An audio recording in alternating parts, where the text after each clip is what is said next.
And the reason for this is because at Google, everything's done at scale. A lot of times conflicts come out of miscommunication and not meeting the person face to face. I'm thinking, why isn't our re-engagement product targeting every single user? It's one thing to say, hey, here's the new landing page copy that we can go with versus, hey, this is what the new landing page can look like. If you were to categorize different product marketers and their specific skills into different houses, for example, how would you categorize these product marketers? I would say there are three different archetypes of product marketers. There's the startup product marketer, the big company product marketer, and there's the hybrid product marketer. I'll just start with the big company product marketer. Usually they focus on a specific product feature or a specific marketing channel. So for example, when I was at Google, I worked on a product called AdMob. So it's owned the ad format feature and the mediation feature. So that was my role, really focused on this feature. And then one of my teammates, she worked on Google AdWords and she focused on the email marketing channel for that product. And the reason for this is because at Google, everything's done at scale. So when you're launching a new feature or you're pushing a communication, you're not doing it for 100 people. You're doing it for millions of users that are already using your product. You have to think about localization as well, right? Okay, it's not just English, but how do I translate it into Spanish or Mandarin, right? So everything's done at scale. They have to make sure everything looks good on the legal side, everything looks good on the localization side, and then obviously you want to protect the brand as well. So you want to make sure it's a clean launch. You don't want to tarnish the brand at all if you have a typo or misstatement. So there's a lot of approvals you have to go through that you would not typically have to go through at a startup. So that's the big tech company product marketer. And then the other end, you have the startup product marketer, and they wear many different hats. They own the whole product suite and all the marketing channels. The reason for this is because they're resource strapped and they're looking for what's the one channel that would work to drive product adoption. So a lot of it is A/B testing, exploring different channels, and then just being very scrappy to see, okay, let's do something for 2 weeks. If it doesn't work, let's pivot quickly. You're doing things that don't scale because you're trying to get your first 100 customers. Then you have the hybrid product marketer who's able to do both. They work at like mature startups that are hitting profitability or looking to IPO. They get the best of both worlds. They have a lot of ownership in terms of owning many different products and channels, and that they also have the stability to scale. So they're thinking about, okay, we have profitability. How can we take this to the next level? That's how I would bucket the three. What was your favorite campaign that you've ever worked on? The AdMob Student App Challenge, an app building competition that we ran at Google. It was my favorite because it was an interesting case where AdMob was a mature product in the developer monetization field. And think about it this way, you're the market leader. What's the next thing you can do? Your biggest fear is like, how do I not become outdated because of complacency? We thought, okay, why not be one step ahead of everyone else by reaching out to the next generation of potential app developers. A lot of our app developers studied computer science in college. Why not inspire those computer science students to build mobile apps and then monetize using AdMob? So that's what we did. We put in $100,000, created a website, some marketing collateral, localized it. We made it a fun competition. It was like 9 months long to build a mobile app and monetize it.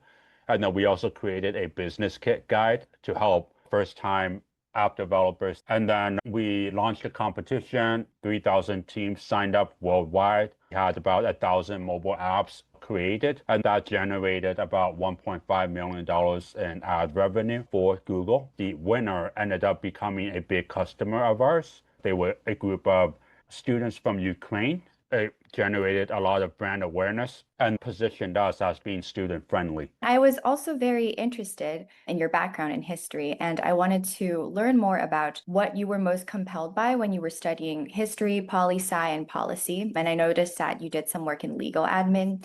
So was there any particular theme or event that really inspired your transition into marketing? Or do you have any sort of core ideas that you bring with you from your background? Yeah, great question. I studied history and poli-sci in college because growing up, I like to read biographies and history. My goal at the time was, okay, I want to be a lawyer and then maybe a politician. After college, I worked in city government. A lot of it is policy work. And then I also worked at a law firm because I was considering going to law school. But those experiences taught me that in government, there's a lot of red tape. It's hard to get things done. And then the law firm, I noticed that as a young kid growing up, I thought lawyers got to go to court, argue their case, very inspiring, right? But then at the law firm, I realized a lot of it is just paperwork, and a lot of lawyers didn't look too happy. So I knew that was not the path I wanted to go down. Even though I got into a few law schools, I thought the trade-off wasn't worth it. I was a bit of at a crossroad at the time. I had just graduated, 2 years of work experience, and I'm thinking, I don't want to do government. I don't want to do law school. So I talked to my friends who worked in consulting and investment banking, thought it was interesting, picked up some books, learned case interview, learned high frequency trading, just like the concepts of it. Read a lot of books at the time, applied to Deloitte and Goldman. Deloitte, the role I was applying for was a government consulting role. So it was still related to my background. And then Goldman, it was more about investor relations. And then out of left field, my friend at Google said, hey, you should apply. We have a policy role open. So I decided to apply, ended up getting the job in policy. When I joined Google in policy, I knew that wasn't my final destination. Policy in tech is better, but the concepts are the same. You still have to work with a lot of regulations. So I think even in my first month at Google, I noticed that we had an internal page with 20% projects where you can do, quote, like small projects with other teams to get experience. I looked at all the 20% projects. I remember seeing product management, but then they said you need a CS degree. I looked at something around sales. I'm like, I don't really want to do sales. Then I saw a role open for product marketing. I didn't know what it was at the time, but all it said is you must be willing to learn, be a good writer, and be interested in storytelling. So I was like, okay, I think I qualify for this. I have no idea what it was. Ended up meeting the person who was going to give me the 20% work. And basically, he told me, hey, let's have you write some emails, outreach emails to get people to talk about their app development experience. I'm like, okay, this is a very important task. So I sat down, spent like an hour on the email. Like I was trying to write Wow. really formal email. And then I sent it back to the product marketer. And then he was like, this is way too complicated. I was writing like, dear sir, sincerely, very formal legal way of talking. And he was like, he's delete, and he's hello, very conversational. Hey, really like your stuff. Can we talk? Cheers, right? And I'm like, oh wow, I didn't know people can talk informally or conversationally over email. But then as time went on, I learned how to write more informally. He trusted me with more stuff like first emails. Okay, the next step is maybe help write a part of an ebook. And then the next step is help with a small feature launch and then help with a case study. So I did that for 2 years, just doing product marketing on the side. And then after 2 years, I asked him, hey, should I go for full time? And he said, yeah, why not? You should apply. And then I applied and I got into product marketing full time. What did I take from my experiences? I would say growing up, I really like biographies. So I was exposed to a lot of different life stories. And I think that helped me to become a better storyteller and product marketing. So just thinking, hey, at the end of the day, we're communicating with people, regardless if it's B2B or B2C. We want to be able to tell a story that resonates with them. So that starts with understanding what their story is and then telling our story to fit a part of their story. And then the second thing is being a history major as well. It taught me to look at what's happened in the past because if you don't learn from the past, you're going to make the same mistakes. So in the same way, when I apply it to marketing, I always look at what's worked.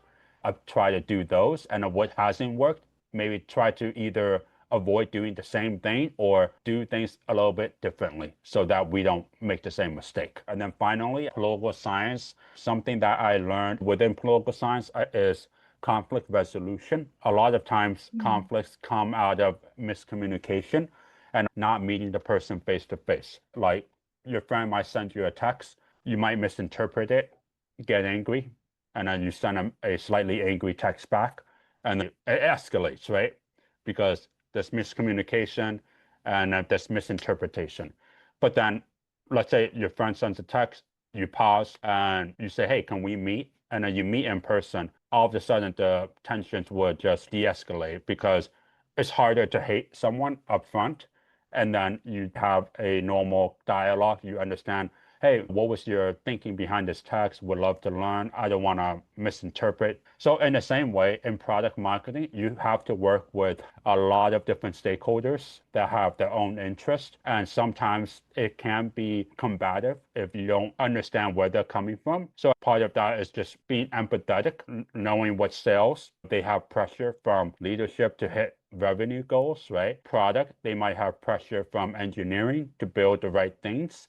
And then you're in the middle and you need to figure out how do you align with their goals while making sure that you hit your own goals. That's basically, in a nutshell, being able to storytell, being able to look at history and use that to inform my marketing decisions. And then finally, just being able to be more empathetic with stakeholders. You talked about how communications is such a big factor in stakeholders, in relationship management in general. Was there a time where you really had to handle conflict, either a hybrid setting or in your big tech setting? And how big usually the teams are when you have to handle these conflicts? Yeah, I'll give two examples, one in startup and one in big tech. So in big tech, I've had to own the Google booth at Game Developer Conference. So to set the context, Game Developer Conference is the biggest app developer conference in the US. We have about 50,000 attendees, and my job was to build the Google booth at the event and then make sure that all of our teams are represented there. We had 9 different teams that wanted to be at the booth. So teams like AdWords, AdMob,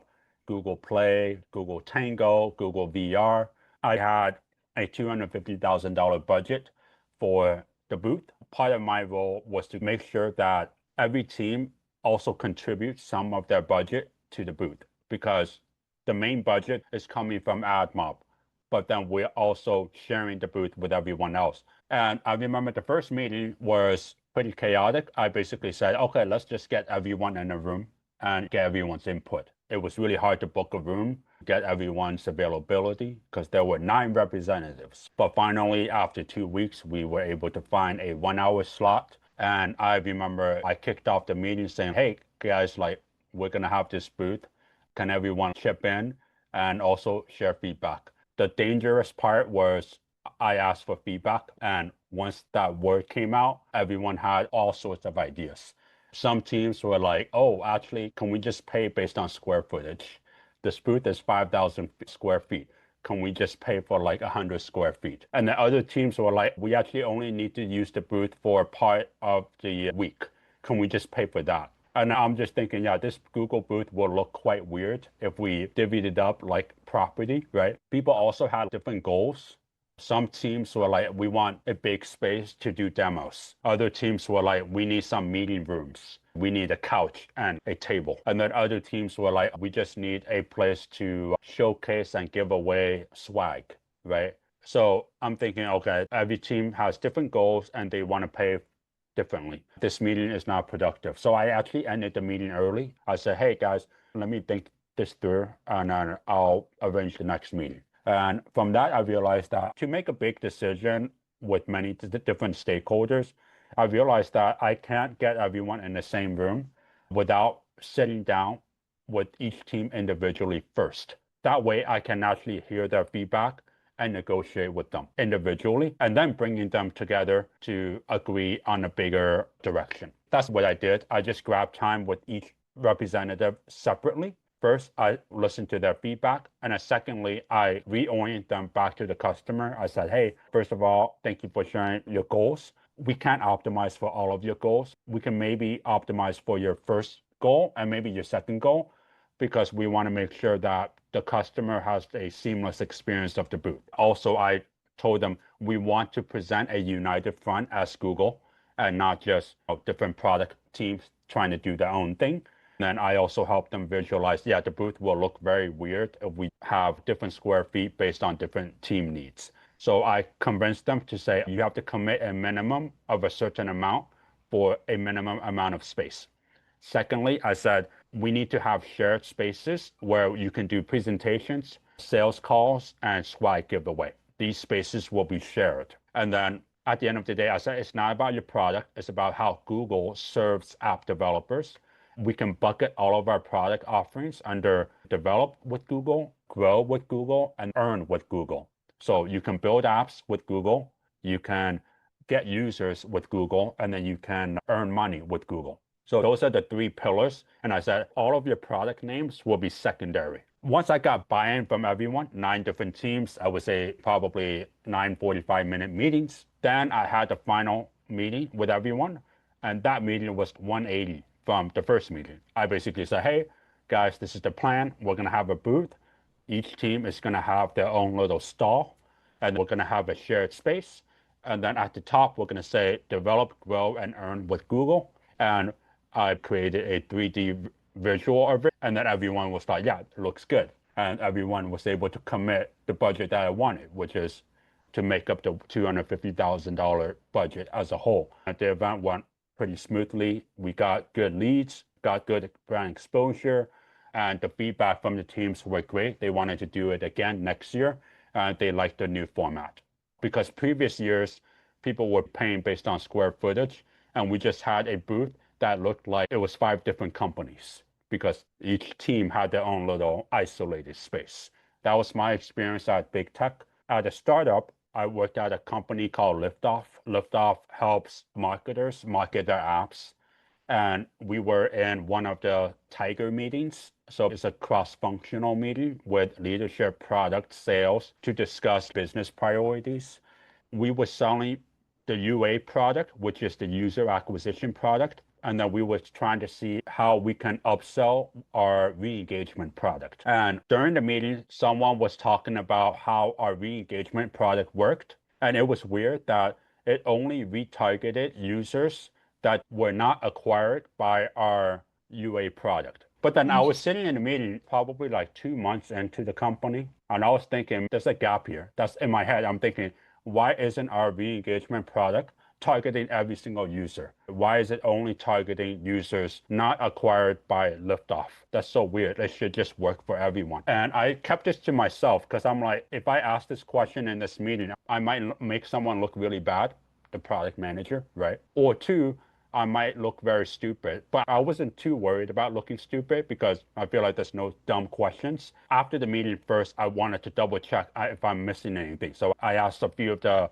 sales leaders. I said, hey, do you know why we're not retargeting everyone? Why are we just retargeting a subset of users? And they're like, yeah, good question. I don't know either. And I'm like, okay, so it's not a dumb question. So after that, I just went to the PM. I said, hey, why are we not retargeting everyone? He was like, yeah, you're right. I think we should retarget everyone. And then we just had a discussion, put together a plan, went to the CEO. Then we put the plan into motion. Product team tweaked the re-engagement product so we targeted everyone. It also enabled the sales team to upsell more easily because the revenue potential is much higher.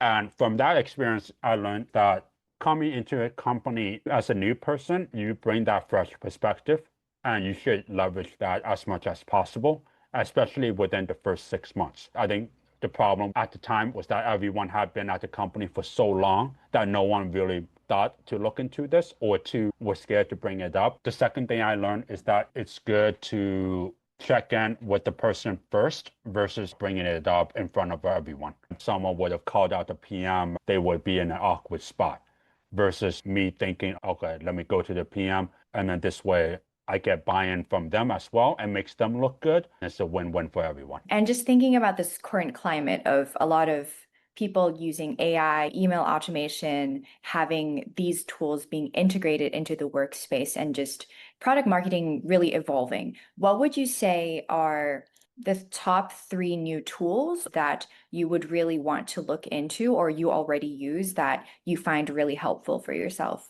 Yeah, the first thing is your brain. I think tools are only useful to the extent on how you use them or the context that you give it. So I think definitely make sure that you already have a good foundation in product marketing. You know, positioning, messaging, go-to-market, user research. And then after that, you know how to do product launches, sales enablement, and thought leadership. And finally, you need to know like what good deliverables look like. What does a good product launch look like? What does a good sales one-pager look like? They give you the strategic and high-level lens into what's possible.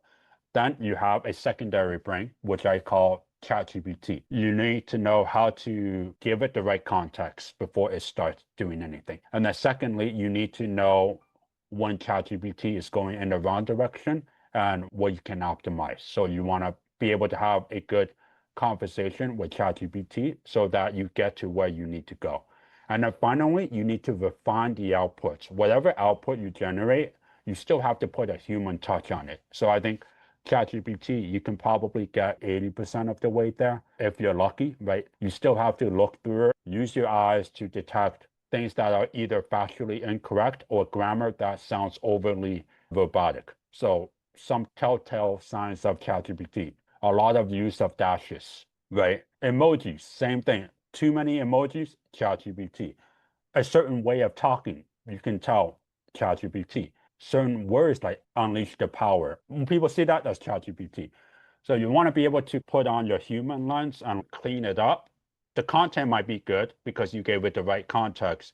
The direction might be good because you gave it the right conversational direction inputs. And then you need to clean up the copy so it sounds human. And finally, the third tool is V0. So V0 is ChatGPT, but for software development. And it's great for MVP mockups, and it's even good for landing pages that you want to build out to show your team or to show your customers. And the way I recommend people do it is that one, they need to know what a good looks like. Then go to ChatGPT, feed it the right context on the landing page or the product that you're trying to build. Use ChatGPT to generate the V0 prompt. Take the V0 prompt, go to V0, put it in, and then you get the output, which is going to be a mockup. And then you want to refine it further.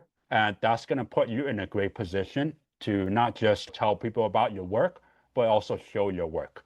It's one thing to say, hey, here's the new landing page copy that we can go with versus, hey, this is what the new landing page can look like. Because now you have a flushed out website that you show them. So the main purpose of this would be to create mockups to better communicate with developers so that they know more precisely what your vision is for, let's say, a landing page. You can build a landing page yourself. You don't need developers. Or if you are trying to advocate for a new feature, you can build the MVP to show how it works.